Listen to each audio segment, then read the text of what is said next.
Department of Agriculture uling tiniyak na nabibigyan ng kaukulang pansin at tulong ang mga organic farmers sa bansa. Si Sweden Velado sa detalye. Patuloy na tinitiyak ng kagawaran ng pagsasaka na nabibigyan ng kaukulang pansin at tulong maging ang organic farmers sa bansa.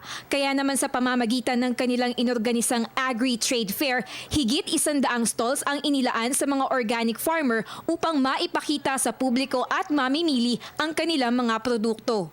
Tampok dito ang organic products gaya na lamang ng black rice, herbal medicines, gatas ng baka, honey wine, mineral cosmetics at coconut sugar na in demand for export sa Europa. Napansin namin ang mga hinahanap ngayon abroad. Of course, nandiyan pa rin yung mga top exports natin.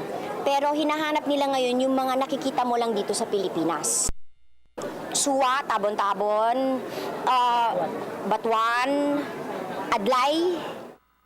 Samantala, dahil ilang araw na lang ang binibilang bago sumapit ang araw ng Pasko, perfect na pangregalo sa ating mga kaibigan o kaopisina ang tsokolating ito na gawa sa cocoa mula sa Cagayan Valley. Kakaiba ang flavors nito. Mayroong hazelnut, spicy at barako na mabibili sa halagang 85 piso kada isa. Pero mga nakikita kong produkto, marami ako nakikitang mas bagong produkto.